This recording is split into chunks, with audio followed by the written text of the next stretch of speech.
Megalithic London, a visionary guide, presented by Chris Street. In this lecture, Chris showed that many of London's ancient sacred sites were linked in a precise geometric pattern, the same pattern that the megaliths of Stonehenge were laid out to over 3,000 years ago. Recorded live at Megalithomania Conference 2007. I'd just like to say before we start that I'd like to thank you and the organisers for inviting me to speak in such exalted company as John Michel and Keith Critchlow, who I've admired, whose work I've admired for many years. I'm going to start with a very brief look at some of the old stones of London,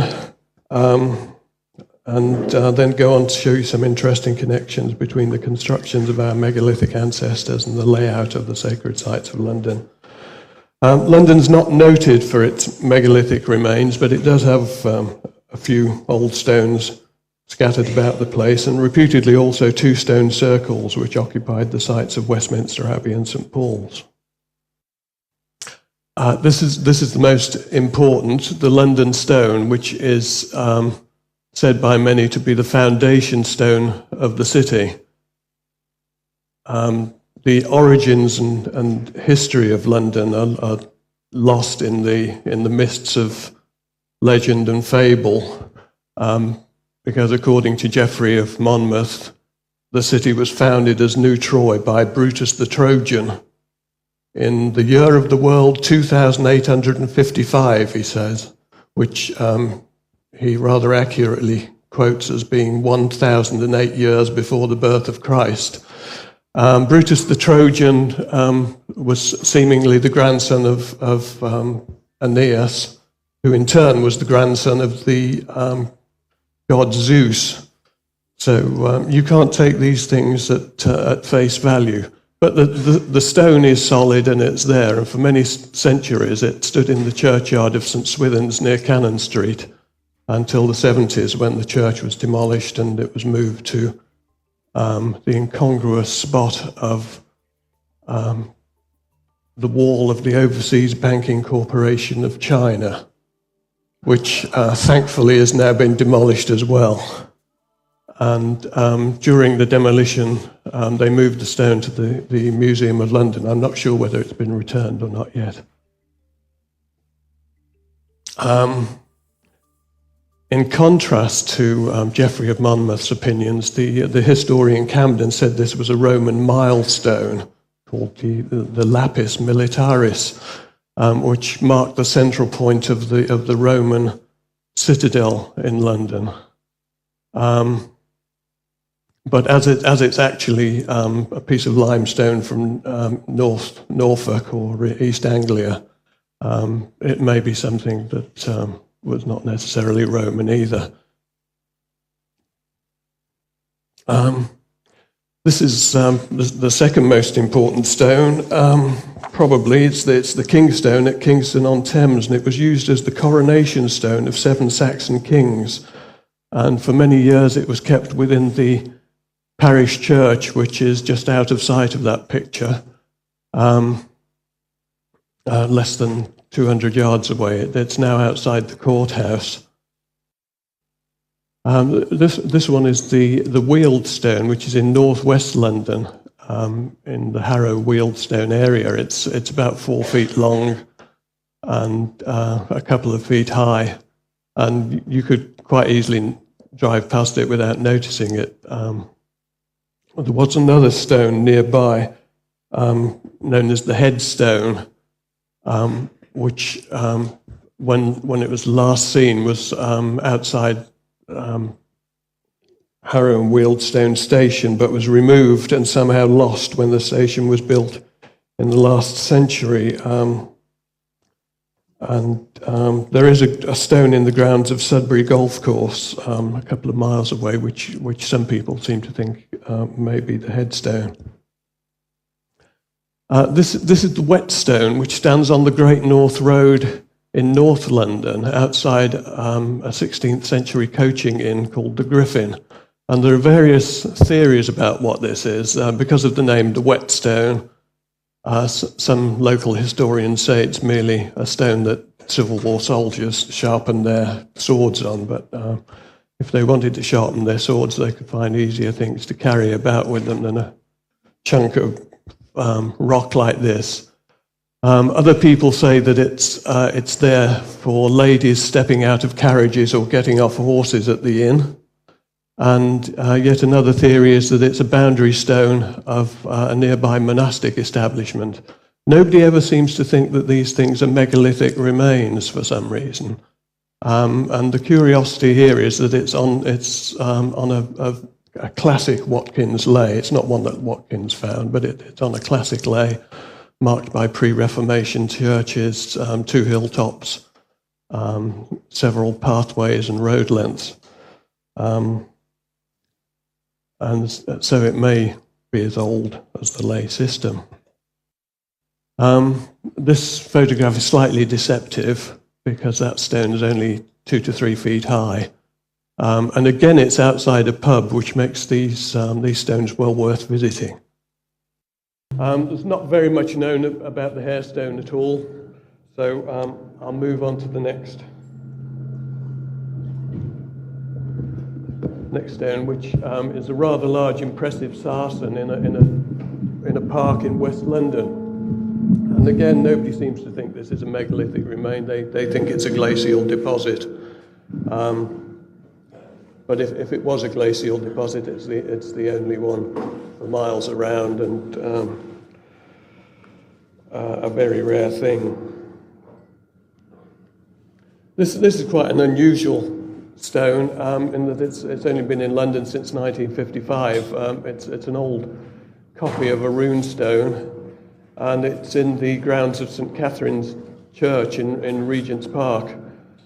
And it's well worth a visit for the interesting carvings on it of the runes and a Viking wrestling with a dragon. Again, this seems to be been put on a lay which goes from Primrose Hill to St Dunstan's in the west and several other sites. And it's actually called the Jelling Stone. The original is still in Denmark. Finally, we have the Leytonstone. There's some dispute over whether this monument actually just marks the site of the Leytonstone, or whether the original stone is incorporated somehow into the base of it. But it's on one of the ancient trackways out of London, the Colchester Road.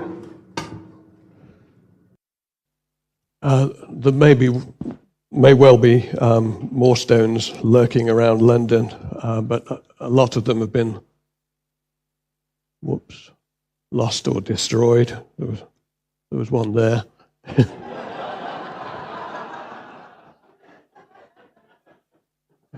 I think he dates well before the megalithic era.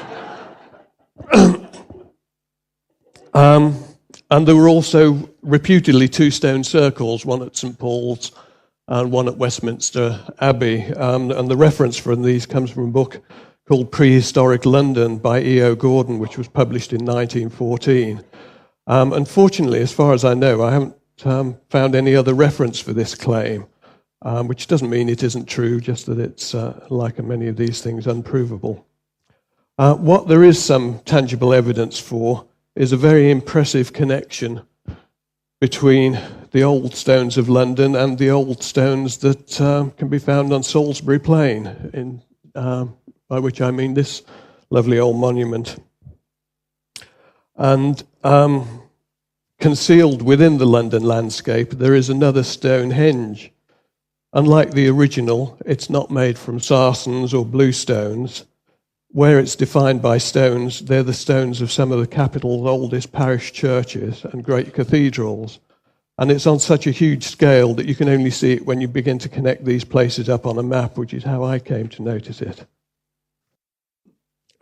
This is a 1 to 50,000 Ordnance Survey map of London. That's the Thames estuary coming in down there. This is the Isle of Dogs with the dreadful Canary Wharf on, just to give you some terms of reference here so that you know what you're looking at.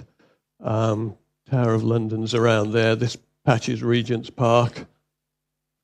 And this is the foundational plan of what I call the London Earth Stars geometry. And superimposed upon this basic foundation is a series of very precise and complex geometric star patterns, which all fit together with amazing precision and harmony. All of the patterns evolved from these initial triangles, which were the first things I discovered. The circles come from taking a center point from the closest points of the triangles and just making that in a circle. Coincidentally, the outer points of these two triangles are equidistant from the center as well, so they form the outer circle, and the ratio between those two is very specific, and we'll come to that later. As I said, the number of precise star patterns also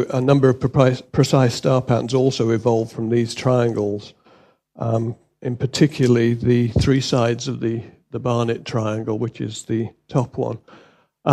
Each of these triangles is defined by two St. Mary's churches. This one is St. Mary's in East Barnet, which is a little hilltop church, and was founded in 1086, I think, is the oldest church in the area.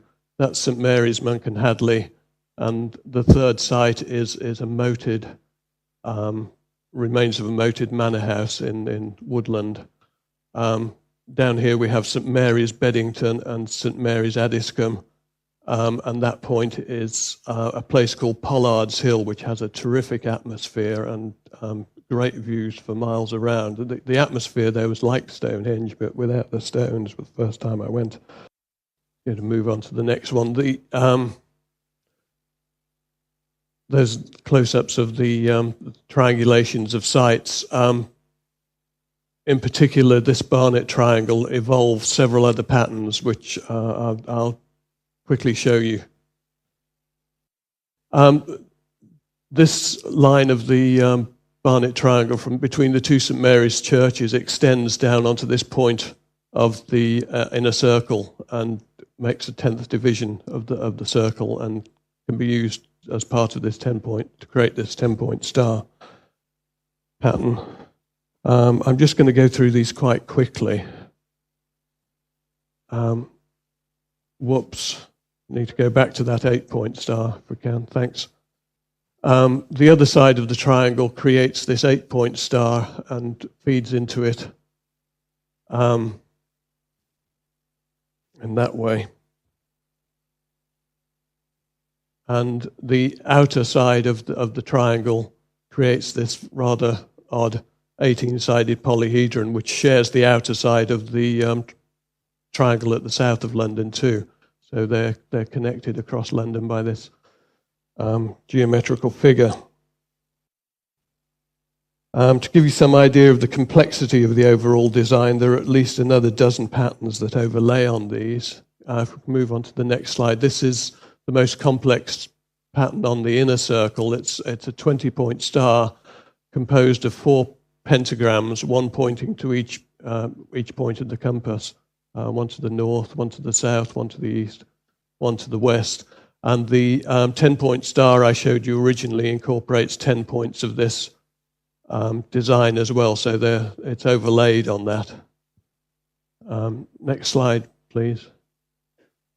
On the outer circle, the most complex design is this 30-point star, which has the 10-point star in the center as well. I put that in there to show you that the axes of the 10-point star connect out to points of the 30-point, so that this pattern and design is intrinsic, and that they're all connected together. And the Kingstone, which we showed you earlier, is that point there on that pattern. If you imagine all of these patterns overlaid, you get some idea of the complexity of the geometry and how unlikely it would be to be a random phenomena. To give you some idea of the kind of sites that define these figures, I'll go back to one of the simpler patterns, a basic 5-point star. And we've whizzed past it. That one, yes. Can we hold on that one for a while and just show you some of the mark points? As I said, this is St Mary's in East Barnet. This is St Gabriel's Church in Wanstead, near Wanstead Flats. This is Bellingham Green. I think it's St Andrew's Church there on the green, but it's got its own geometry. It's a hexagonal village green with a curious mound on it. That's the Pollards Hill site. That's a point near Caesar's Camp on Wimbledon Common. This is a point in the grounds of Syon Park, where there was a 14th century Brigantine priory, but the point there is actually a prehistoric mound rather than in the priory grounds. This is Horsenden Hill in Greenford. That's a hilltop in Burnt Oak. And I think that's a St Catherine's Church down in East London, which may have been demolished now. The intersection points here are also well defined. This is the Tower of London, Tower Hill, this intersection. This is a St George's Church at Nine Elms. That's a point near Holland Park called Abbotsbury Road, where there may have been some monastic establishment which no longer exists. That's a St Andrew's Church on Finchley Road in Frognall near Highgate, Hampstead. And this one is Highbury Hill, overlooking a place that's sacred ground for many on a Saturday afternoon, the Arsenal ground. What else do we have here? On this axis too, there are many sites in central London that this passes through. St Dunstan's in the west, St Bride's in Fleet Street, Tower Hill itself. The north-south axis goes right down to Rottingdean, where there seems to be the remains of a megalithic monument in the village. There's lots of stones lying about the village of Rottingdean, and on the way there, this passes through 6 or 7 churches that have a known history of being a place of worship for over 1,000 years, and that probably were pre-Christian sacred sites. The other interesting thing about this pattern, if you see this red line there running parallel to the central axis of the pentagonal pattern, that's the A2, and it's virtually parallel to the axis of this geometry. Over here, there's the A30, which is the old Roman road to Silchester, and that's virtually running parallel to this axis.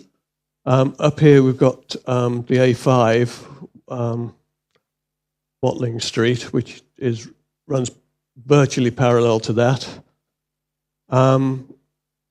And not so clear here because it's a bit wobbly. You have the road to Oxford running almost parallel to this one. And you can just see the beginnings of the A13 there. From that point onwards and off the map, there's a very long stretch of the road to Colchester, which runs parallel to this. Now, these roads are marked on the Ordnance Survey map as Roman roads, but there's a good chance they were built on old British trackways and are the most ancient routes in and out of London. And if so, this geometry is aligned to them, whatever those routes were aligned to. This geometry is aligned to it as well, and seems to have share that great antiquity. These are some of the main points of the pentagonal pattern. I just whiz through them fairly quickly because they're quite self-explanatory. I don't think Caesar's camp had anything to do with Caesar. It's one of those probably British fortifications that was used by him when he arrived here. This is Horsenden Hill in Greenford, which is a spectacular hilltop, and there's a reservoir underneath the top of it now, so it obviously had springs there at some point. This is Bellingham Green, which has been treated to this unusual sculpture, but you can see the mound behind it. And the area is called Wanstead Flats there. That's just a block of flats. It was the only picture I could find of that. Dreadful pun. If we can move on to the next slide, thanks. And this is the mark point of the intersection points of that pentagram overlooking the Tower of London, and as well as marking the crossing points of the 5-point star, it's marked by one of these boundary markers of the tower. Okay, going back to the pentagonal pattern, the outside edge of that pentagram between the Horsenden Hill point and the St Mary's point in East Barnet is a midsummer sunrise line, and it shares a similarity with Henry Lincoln's geometry at Rennes-le-Château. We've gone the wrong way again now. Okay, this is Henry Lincoln's geometry of pentagonal geometry at Rennes-le-Château in the southwest of France, which has received lots of publicity in various books. But it also has a pentagonal pattern and a sunrise line, midsummer sunrise line, in exactly the same position as the London Earth stars pattern. So some of this geometry is identical to that found at Rennes-le-Château as well, except that it's on a larger scales.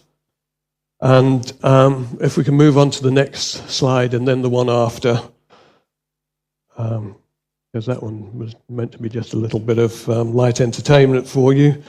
And the one following it shows that some of the geometry of the Earth stars patterns over London is identical to the ground plan used to position the megalith of Stonehenge 3,500 years ago.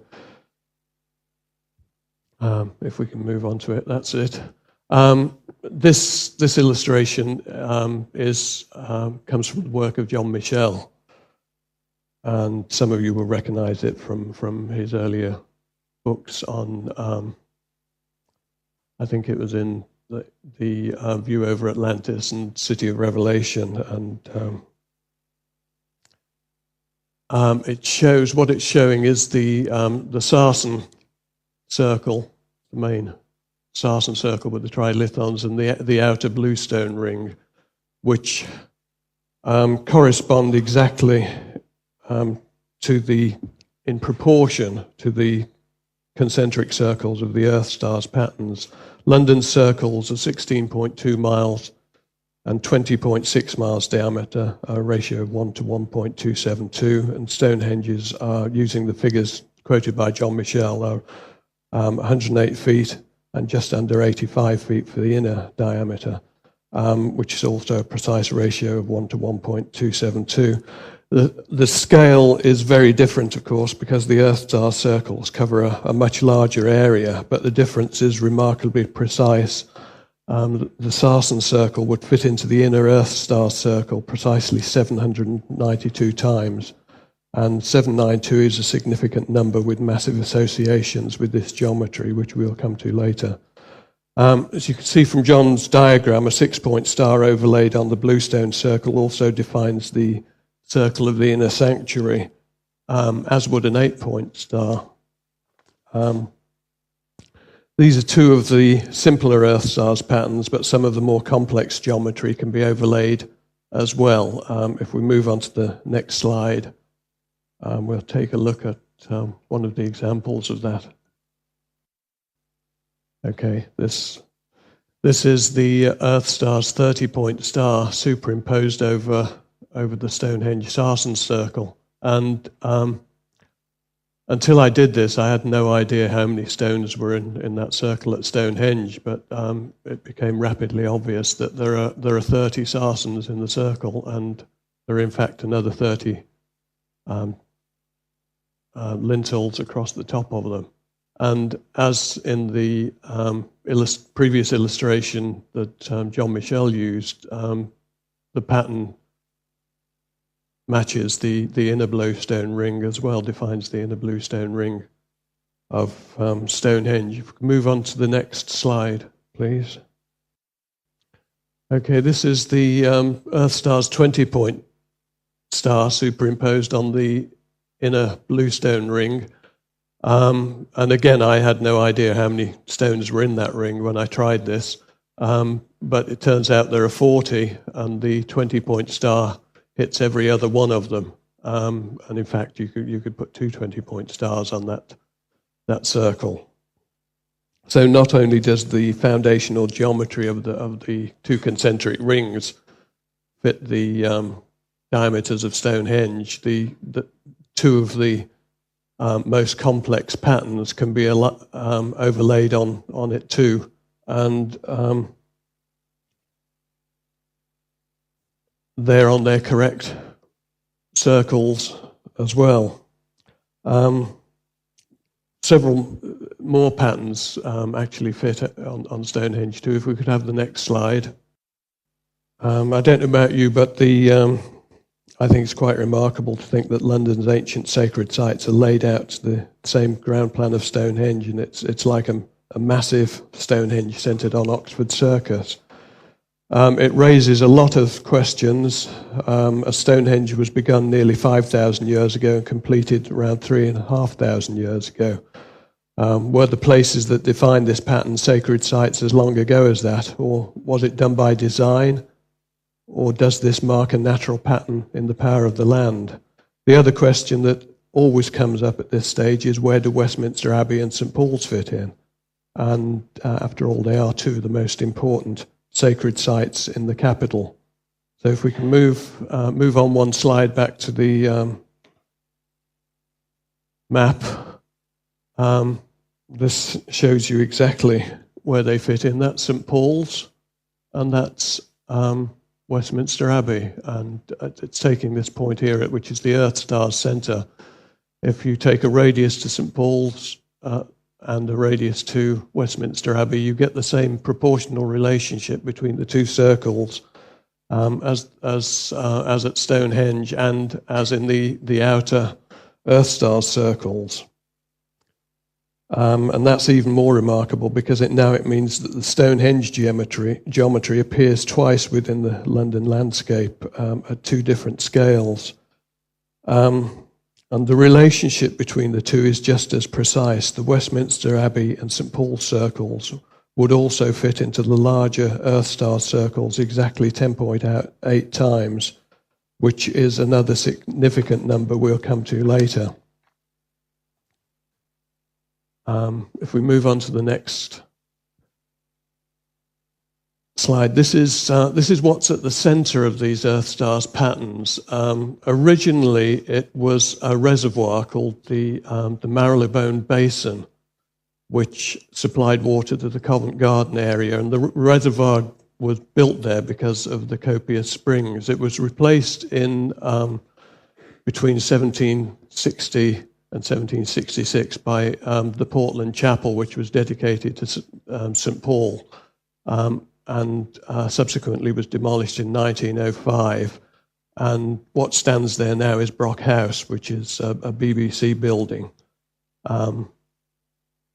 which occupies the same area as the Portland Chapel. And it's interesting to note that the proportions of this building are almost identical to the Lady Chapel round the corner in the Abbey grounds. I think it's 6 inches out in the width.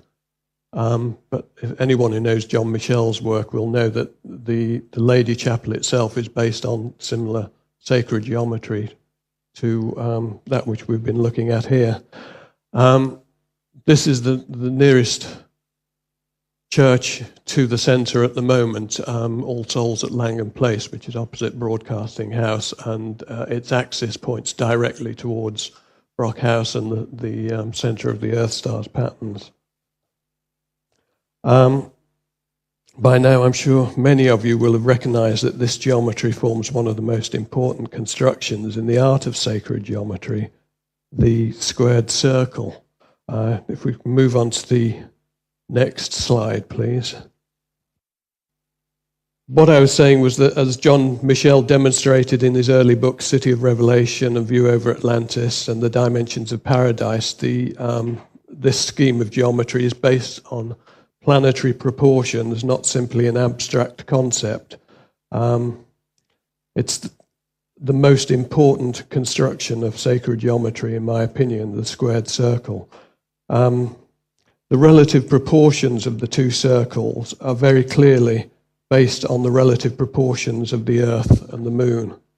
And when the diameter of the inner circle, we should be looking at one of John Michel's diagrams that illustrate that now, but we're not. When the diameter of the inner circle is taken to be 7,920 miles for the diameter of the Earth, which is the mean diameter of the Earth, which John uses, the outer circle becomes 1,080 miles for the radius of the Moon. So there's a relationship between the proportions of the planetary bodies with this geometry. And oddly enough, those numbers crop up repeatedly in the Earth-star's geometry. The Earth-star's circle is 16.2 miles in diameter, and in feet that's 85,536, which sounds pretty nondescript, but it's actually 792 times 108 in feet, a combination of the Earth and Moon harmonic numbers. When we look at the geometry between St. Paul's, Westminster Abbey, and the Earth Star Centre, the radius of the circle from the Earth Star Centre to Westminster Abbey is 1.5 miles, which is 7,920 feet. So it represents the circle of the Earth in feet instead of miles. And I think it's quite remarkable that these harmonic numbers crop up on the London landscape in our sacred sites. It also fits in the larger Earth star circle exactly 10.8 times. That's the St. Paul's and Westminster Abbey geometry, 10.8 times. And so the lunar number 108 is in there as well. And in fact, you get the lunar radius in feet on the St. Paul's circle, which is interesting, as St. Paul's has a reputation for being the site of a temple of Diana, the moon goddess. These are important measures which crop up time and time again and are the foundation of the British imperial systems. They're 7,920 inches in a furlong, 792 inches or 66 feet in a chain. A mile is 792 feet times 6.666 recurring. But interestingly, they crop up in the relationship between Earth stars and Stonehenge. Stonehenge's Sarsen circle would fit into the Earth star circle 792 times, which is the Earth diameter number. So we're dealing here with something that suggests a numerical harmonic resonance with the planet and with universal structure. And it would mean that both the Earth star's geometry and Stonehenge are geometric constructions which also have a direct resonance with the planetary body and the life force which supports it.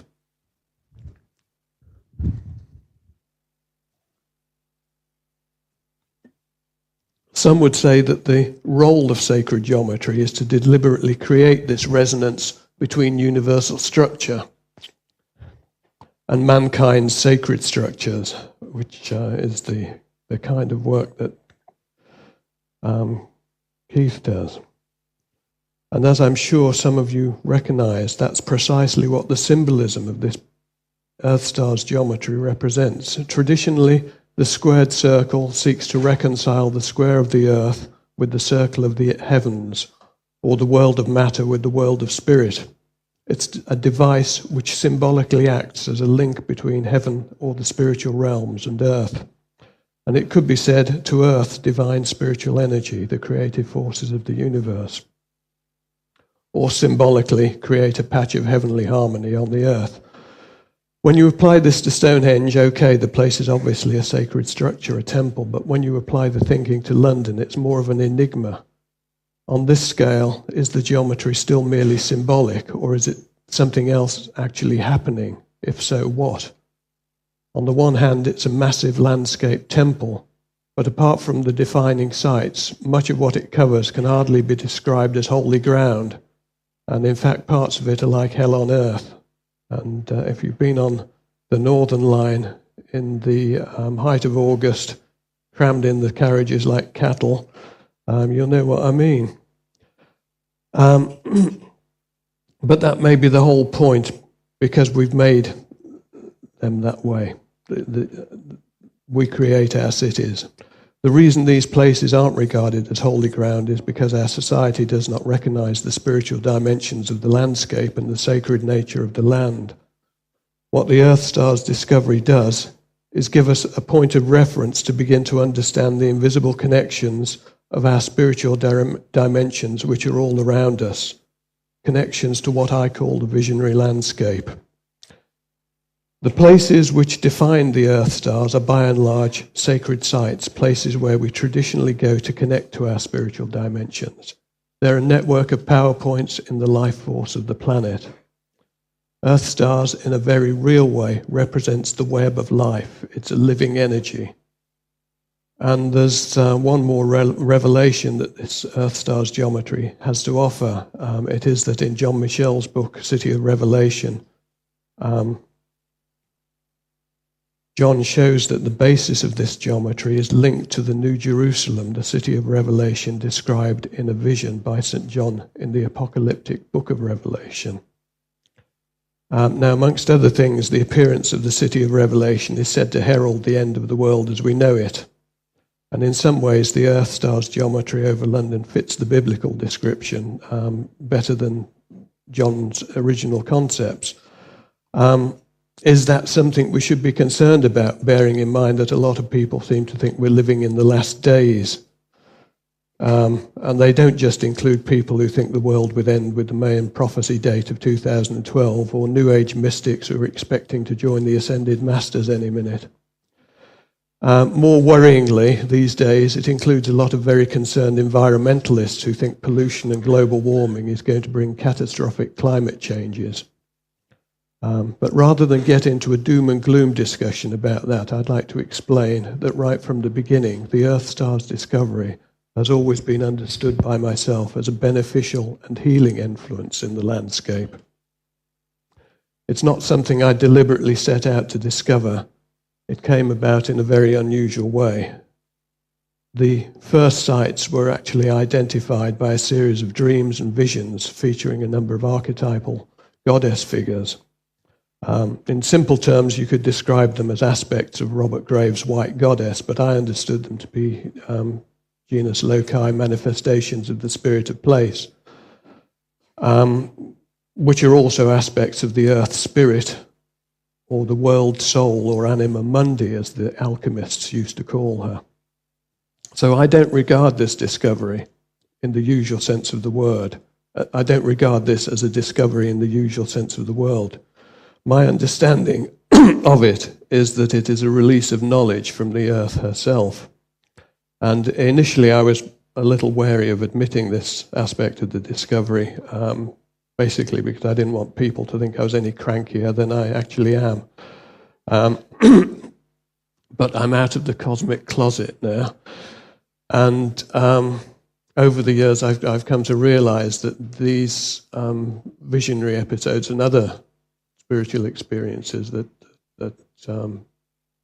lots of people have, not just me, at sacred sites, are an intrinsic part of the phenomenon, because we are dealing here with the life force of the planet, which interacts with our consciousness and is part of the collective consciousness.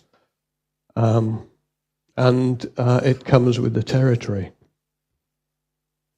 So, as I was saying, my understanding of it is that it's a release of knowledge from the Earth herself, and that the Earth Star's pattern is a pattern of power in the life force of the planet. It's a beneficial and healing influence, which is reflected in the harmony of the way the geometry fits together. There are, I think, 20 different geometric patterns in the Earth Star's geometry over London, and the way they fit together is so beautiful that it's something that I couldn't have conjured up in a million years. And as I said, it's a beneficial and healing influence. As such, it's a protective influence over the city. The geometry is three-dimensional as well as flat on the map, so it's like a protective dome of energy over and around the capital, if you could visualize it as a geodesic dome.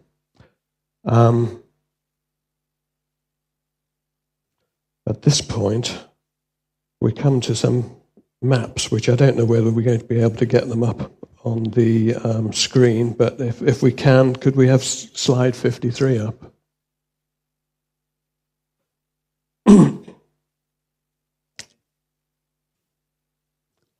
What these maps show is the first one shows they show two figures which are connected with the protective influence.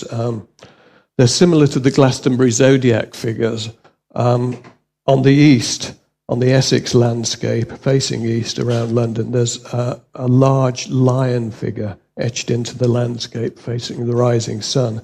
And it's a shame I can't show you the slide of it.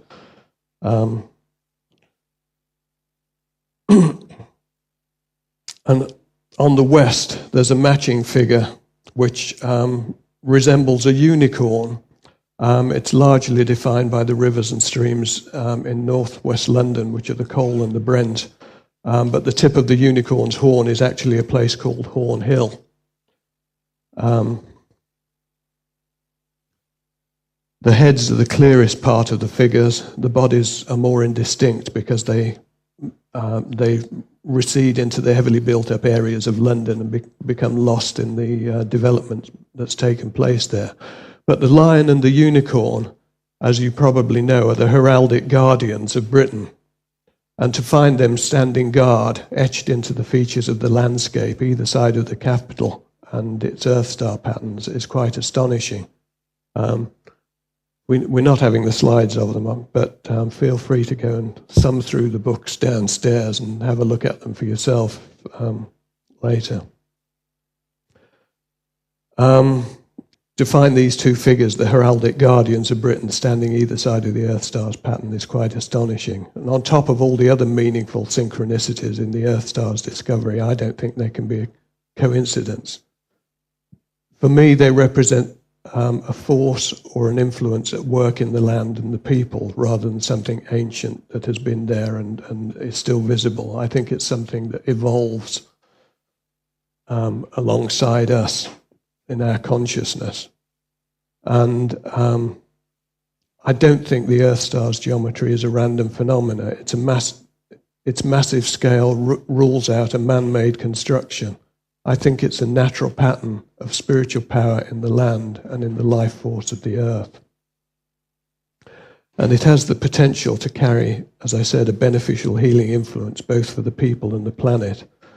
The harmony and symmetry of the geometry is evidence of what created it and what it carries.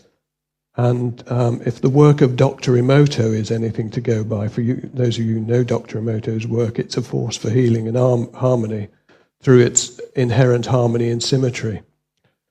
Sir George Trevelyan's overview of our imminent ecological and social disaster was that the problem was already insoluble by human endeavour. And he said that more than 20 years ago. Like John Michel, Sir George was well ahead of his time, and future generations will still be catching up with his thoughts. In his opinion, we had made the Earth out of sync with the harmony of the universe and couldn't reverse the process by our own efforts.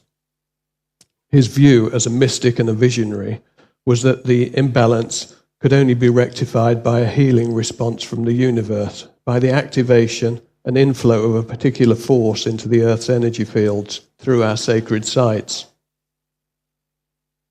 Now, is there anything within the Earth star's discovery that looks as if it may be related to this concept? Actually, there is, because the symbolism of the whole geometry, the whole squared circle geometry, symbolically creates a kind of stargate to download spiritual energy or the creative impulses of nature, and to reconnect the Earth to the harmony of the universal order. That's what this geometry represents, wherever it appears. But there's something else. On the landscape of North London is a figure, another landscape figure, which resembles a dove.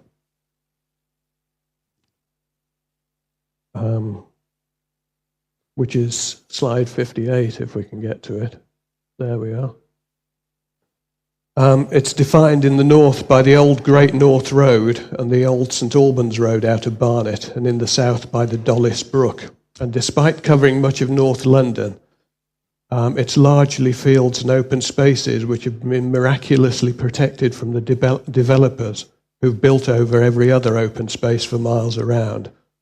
Somehow this survived to provide a green oasis between Barnett, Totteridge and Mill Hill. Now doves, if they have any associations at all, have very positive ones. They're birds of love, peace, and represent the Holy Spirit. They were also the birds of Isis and Inanna, the oldest goddesses, and of the Virgin Mary. And if a beneficial and healing energy needed a symbol, the dove is it. And this one is particularly apt as it has another great symbol at its heart. The heart of the dove on the Earthstars landscape is Totteridge Church, where there is a yew tree that is believed to be at least 2,000 years old and may possibly be 3,000 years old. So it stood there since before the time of Christ, a long time before. And the dove's head is flying into the Barnett Triangle. So you have an equilateral triangle and a landscape dove, both of which represent the Holy Spirit. The Barnett Triangle, as we saw early on in the first maps, it controls and dictates much of the Earth-star's geometry over London. Anything coming into this triangle goes into the whole network over London and out through its main arteries to the whole country, because this pattern connects to sites the length and breadth of the land. To sum up, if you're looking at sacred sites, don't think of them as relics for some forgotten age. They're power points in the life force of the planet and the universe. They are places of power, vision, and healing. They are active and alive, and they are as relevant to the present and the future as they are to the past. My books, Earthstars, The Visionary Landscape, are downstairs on Roma Harding's stall. So any of the slides that we haven't seen, you can take a look at down there. I'm sorry, the projection equipment's let us down. You'll also find John Michel's books downstairs too, which have been an inspiration to me in this work. And I think we've overrun now. So if you have any questions, I'll be around all day tomorrow and later. So just collar me in the course of the daily toing and froing. Thank you for your attention. This has been a Megalithomania audio production. For more information, visit megalithomania.co.uk.